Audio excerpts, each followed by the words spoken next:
விதவிதமான ஆடை ஆபரணங்களுடன் உங்கள் பண்டிகை நாட்களை ஒளிமயமாக கொண்டாட டி நகரில் உள்ள வேலவன் ஸ்டோர்ஸுக்கு வாங்க. வணக்கம். செய்திச் சுருக்கம். தீர்த்து கட்டப்பட்ட உஸ்மான் ஹாடி கதை முடித்ததே கவர்மெண்ட் தான், சென்றது இந்தியாவா? தம்பி பகீர் வாக்கு மூலம். வங்கதேசத்தில் மீண்டும் கலவரம் வெடித்துள்ளது.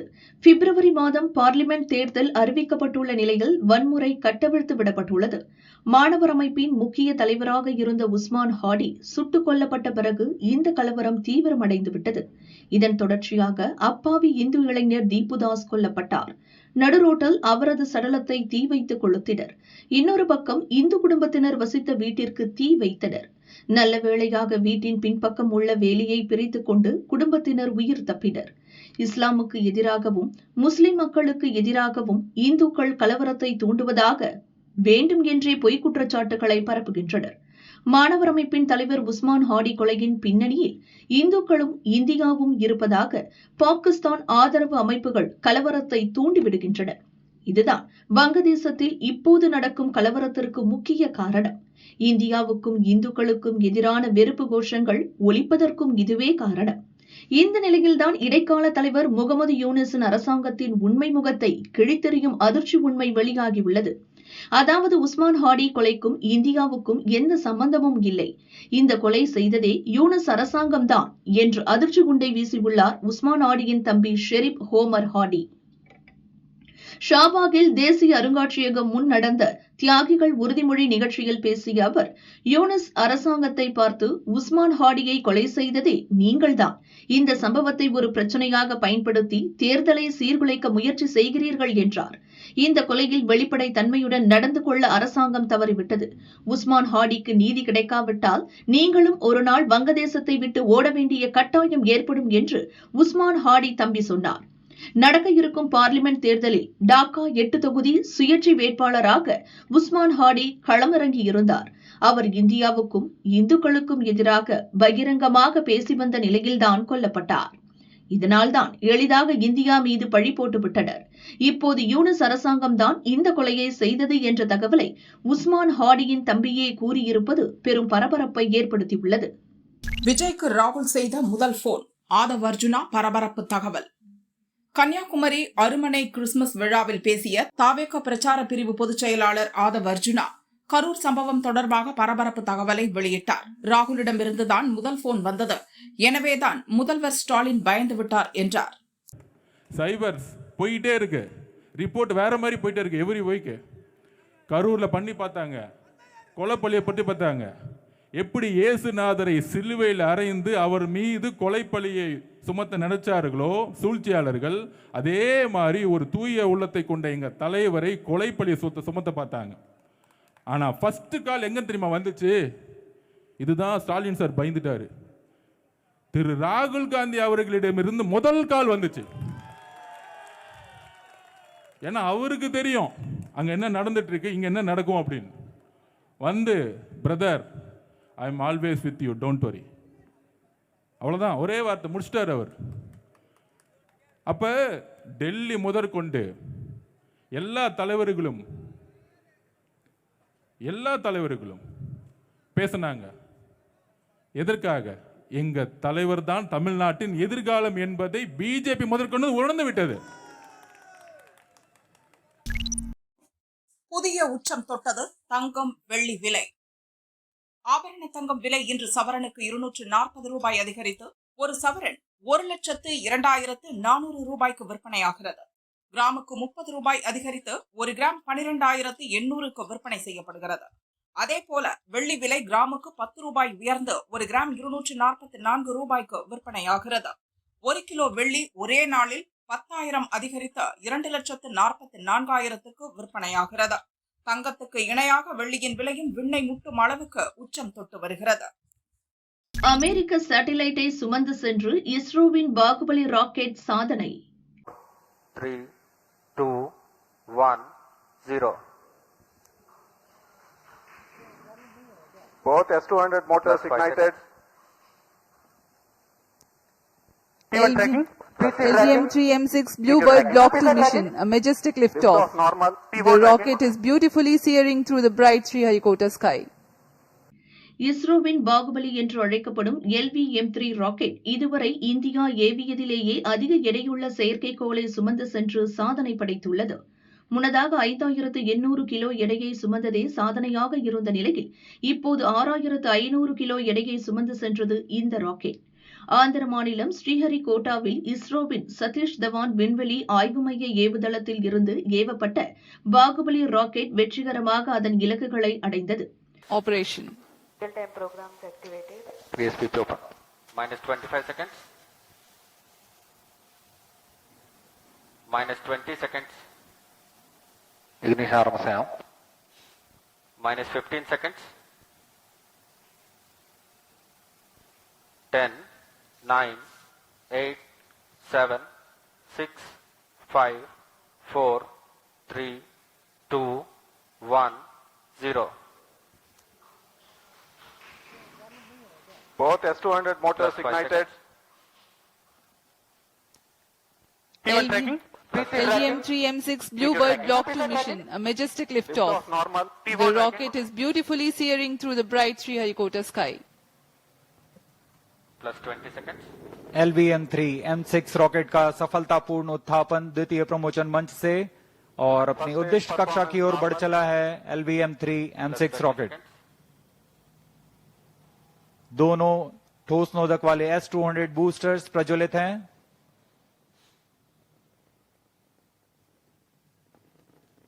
प्रथम चरण का कार्यकाल लगभग 126 सेकंड का होगा और इस दौरान यह लगभग 6000 किलो न्यूटन प्रणोद उत्पन्न कर रहे हैं।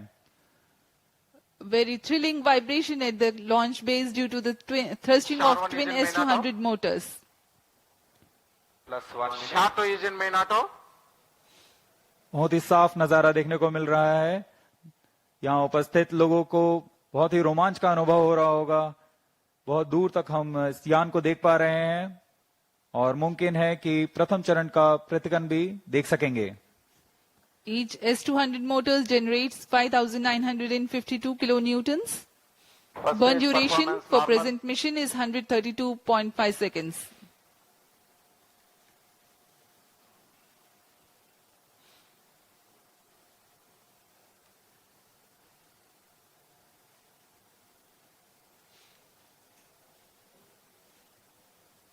यान अपनी उद्दिष्ट दिशा का निर्धारण करते हुए अपने मिशन को पूरा करने के लिए अग्रसर है। We are 111 seconds into the flight. यहाँ इसकी पुष्टि हो चुकी है। द्वितीय चरण का प्रज्वलन शुरू हो चुका है जो कि L110 चरण है। इसका प्रज्वलन शुरू हो चुका है। अब दोनों स्टेप ऑन बूस्टर्स और L110 Performance normal. चरण एक साथ प्रज्वलित हैं। The L110 stage and the two S200 boosters. Both S200 motors separated. Just now we have had a confirmation of the separation of the two S200 boosters. Range operation निदेशक द्वारा इसकी पुष्टि की गई। दोनों S200 बूस्टर को यान से पृथक कर दिया गया है। इसमें लगे जेटिसनिंग मोटर की मदद से उसे यान से सफलतापूर्वक और सुरक्षापूर्वक पृथक कर दिया जाता है। We are 160 seconds into the flight. Current altitude 104 kilometers. वर्तमान में L110 यानी द्वितीय चरण प्रज्वलित है। Payload fairing separated. Plus 3 minutes. Closed यान loop से guidance initiated. यान से ऊष्मा कवच को पृथक कर दिया गया है। अब यान 123 किलोमीटर की ऊंचाई पर प्राप्त कर चुका है और वर्तमान में यान क्लोज लूप गाइडेंस के अंतर्गत स्वतः दिशा निर्धारण कर रहा है। The closed loop guidance has been initiated for LVM-3 launch vehicle. Hereafter, the rocket will use real-time data from onboard sensors to continuously correct its flight path.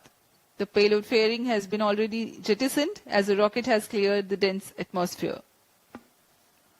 तरल नोदक पर आधारित यह चरण दो उच्च प्रणोद वाले विकास इंजन की मदद से कुल 1600 किलो न्यूटन का प्रणोद उत्पन्न करते हैं। इंजन की अधिकतम प्रभावी क्षमता प्राप्त करने के लिए ईंधन और ऑक्सीडाइजर का खास अनुपात मिलाकर यह प्राप्त किया जाता है। इस चरण का प्रज्वलन का लगभग 200 सेकंड का होगा। इस चरण में यान में लगे एक्सेलेरोमीटर और जायरोस की मदद से इंजन जिम्बल किया जाता है और यह क्लोज लूप गाइडेंस के अंतर्गत अपने दिशा निर्धारण करता है। First stage performance normal. The second stage, L110, is continuing its operation. The two Vikas engines together generating 1600 kilonewton thrust. The tracking station at Shah Sriharikota continues to track.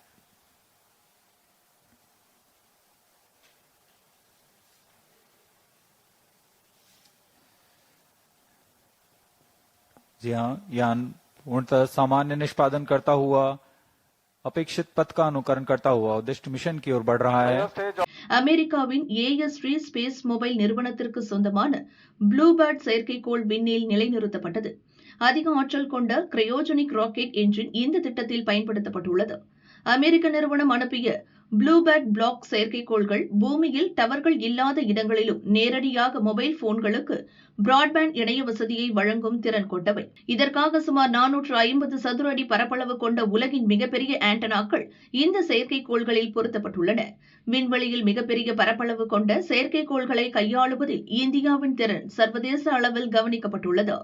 இந்த வெற்றியை குறித்து இஸ்ரோ தலைவர் நாராயணன் கூறுகையில், இது LV-M3 ராக்கெட்டின் 7வது தொடர்ச்சியான வெற்றிகரமான பயணமாகும். LV-M3 ராக்கெட்டின் செயல்திறன் மீண்டும் ஒருமுறை உலகத்தரத்தில் இருப்பதை நிரூபித்துள்ளது. இது மனிதர்களை விண்வெளிக்கு அனுப்பும் ககன்யான் திட்டத்திற்கும் ஒரு பெரும் ஊக்கமாகும் என தெரிவித்தார். இந்திய விண்வெளித்துறையில் மைல்கல், இஸ்ரோ விஞ்ஞானிகளுக்கு மோடி பாராட்டு. ஆந்திர மாநிலம் ஸ்ரீஹரிகோட்டாவிலிருந்து இன்று காலை LV-M3 ராக்கெட் வாயிலாக ப்ளூபேர்ட் செயற்கைக்கோள் விண்ணில் பாய்ந்தது.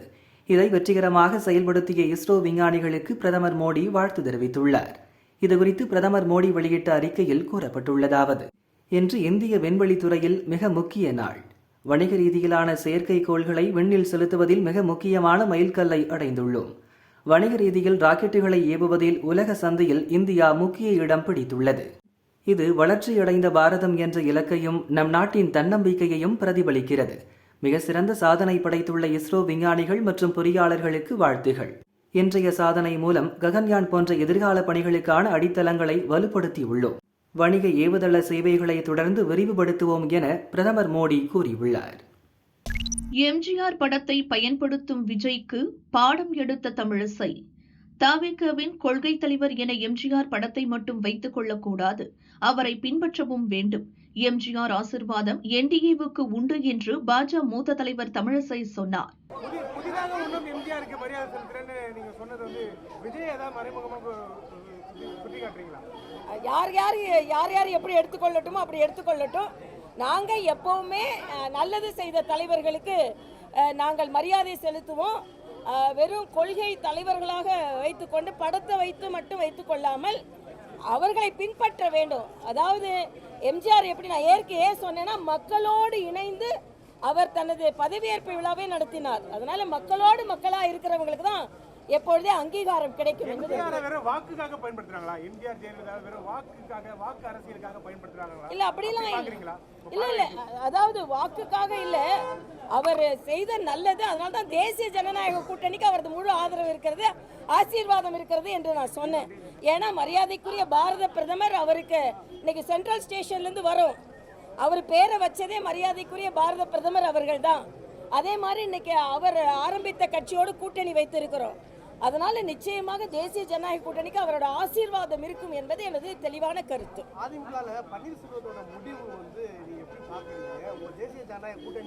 இல்ல, நாங்க இப்போ வைக்கும் போது கூட அங்கே சில பேர் வேற மாதிரி கோஷம் எழுப்பினாங்க. அப்ப நான் சொன்னேன், உள்ள உறங்கி கொண்டிருக்கும் பெரியவர் எம்ஜிஆர் அவர்கள் பார்த்துக் கொள்வார்கள்னு சொன்னேன். ஏன்னா நாங்க பார்த்துக்கலாம் சொன்னேன். ஏன்னா எங்களை எதிர்த்து என்னமோ கோஷம் எல்லாம் எழுப்பினாங்க. ஐயா பார்த்துக்குவாங்க அப்படின்னு நான் சொன்னேன். அதனால அவருக்கு எம்ஜிஆர் அவர்கள் என்ன நினைத்தார்களோ, திமுகவை தோற்கடிக்க வேண்டும் என்பதுதான் எம்ஜிஆர் அவர்களின் கனவு, ஜெயலலிதா அவர்களின் கனவு. ஆக அதை எப்படி நாம நிறைவேற்ற போறோம் அப்படின்றதுதான். அதனால உள்ளேக்குள்ள குழப்பங்கள் எல்லாம் தாண்டி எம்ஜிஆர் எதிர்த்து திராவிட முன்னேற்ற கழகம் வீட்டுக்கு போக வேண்டும். அதற்கு எல்லோரும் துணை நிற்க வேண்டும் என்பதுதான் எனது கருத்து. வீடு தேடி வரும் திருப்பதி ஏழுமலையான் ஆசீர்வாதம். திருமணமான தம்பதிகளுக்கு வீடு தேடி ஏழுமலையான் ஆசீர்வாதம் வழங்கும் திட்டத்தை திருமலை திருப்பதி தேவஸ்தானம் அறிமுகம் செய்துள்ளது. அதன்படி திருமண பத்திரிகைகளை முழு முகவரியுடன் திருப்பதி தேவஸ்தான நிர்வாக முகவரிக்கு அனுப்பி வைக்க வேண்டும். திருமண பத்திரிகை அனுப்பி வைக்கப்படும் தம்பதிகளுக்கு அட்சதை, மஞ்சள் குங்குமம், வளையல் மற்றும் ஏழுமலையான் பத்மாவதி தாயார் படங்களுடன் ஆசீர்வாத சிறு புத்தகம், கல்யாண சமஸ்கிருதி புத்தகங்கள் ஆகியவை அனுப்பி வைக்கப்படும் என தெரிவிக்கப்பட்டுள்ளது. துருக்கியில் வெடித்த விமானம், லிபியா ராணுவ தளபதி மரணம். கிளம்பிய 40வது நிமிடத்தில் பகீர். உள்நாட்டு போர் நடந்து வரும் லிபியாவில் ஆளும் அரசுக்கு போட்டியாக ராணுவத்தின் ஒரு பகுதி நாட்டை ஆள்கிறது. இதில் ஐநா சபை, அமெரிக்கா, துருக்கி உள்ளிட்ட நாடுகளால் அங்கீகரிக்கப்பட்ட அரசு தலைநகர் ட்ரிபோலியை தலைமையிடமாக கொண்டு செயல்படுகிறது. அதே நேரத்தில் நாட்டின் கிழக்கு பகுதியை மையமாக கொண்டு இன்னொரு அரசு லிபியாவை ஆள்கிறது. இதற்கு ரஷ்யா, எகிப்து மற்றும் சில இஸ்லாமிய நாடுகள் ஆதரவாக உள்ளன. இந்த நிலையில் லிபியாவின் ராணுவ தலைமை தளபதி முகமது அலி அகமது அல் ஹத்தாத் சமீபத்தில் துருக்கி சென்றிருந்தார். இங்கு துருக்கி பாதுகாப்பு அமைச்சருடன் உயர்மட்ட பேச்சுவார்த்தை நடத்திவிட்டு திரும்பும்போது அவரது விமானம் விபத்தில் சிக்கியது. விமானம் புறப்பட்ட 40 நிமிடங்களில் கட்டுப்பாட்டு அறையுடனான தொடர்பை இழந்தது. விமானத்தில் ஏற்பட்ட மின்சார கோளாறு காரணமாக அவசர கால தரையிறக்கத்திற்கு அனுமதி கோரிய நிலையில் சிறிது நேரத்திலேயே அது வெடித்து சிதறியதாக முதல்கட்ட தகவல்கள் தெரிவிக்கின்றன. துருக்கி தலைநகர் அங்காராவிலிருந்து தெற்கே சுமார் 74 கிலோமீட்டர் தொலைவில் உள்ள ஹைமானா என்ற இடத்திற்கு அருகே விமானம் விழுந்து நொறுங்கியது. விமானத்தில் இருந்த லிபிய ராணுவ தலைமை தளபதி அல் ஹத்தாத், 4 ராணுவ உயர் அதிகாரிகள் மற்றும் 3 விமான பணியாளர்கள் என மொத்தம் 8 பேர் சம்பவ இடத்திலேயே இறந்தனர். இந்த கோர விபத்தில் இறந்த லிபிய ராணுவ தளபதி அல் ஹத்தாத் மேற்கு லிபியாவின் மிக முக்கியமான ராணுவ தளபதி ஆவார். ஐக்கிய நாடுகள் சபையின் மத்தியஸ்தத்துடன் லிபியாவின் பிளவுபட்ட ராணுவத்தை ஒன்றிணைக்கும் முயற்சியில் அவர் முக்கிய பங்காற்றி வந்தார். அரசியல் பதற்றத்துக்கு மத்தியில் இவரது திடீர் இறப்பு சர்வதேச அளவில் பரபரப்பை ஏற்படுத்தியுள்ளது. கடந்த சில நாட்களுக்கு முன்னர் தான் ரஷ்ய ராணுவ தளபதி லெப்டினன்ட் ஜெனரல் ஃபனில் சர்வரோ குண்டு வெடித்து இறந்தார். தெற்கு மாஸ்கோவில் உள்ள அடுக்குமாடி குடியிருப்புக்கு வெளியே அவரது காரை ஸ்டார்ட் செய்த போது குண்டு வெடித்து சிதறியது. இந்த சம்பவம் நடந்து ஒரு சில நாட்களிலேயே லிபிய ராணுவ தளபதி விமான விபத்தில் சிக்கியிருப்பது அதிர்ச்சியை உண்டாக்கியுள்ளது.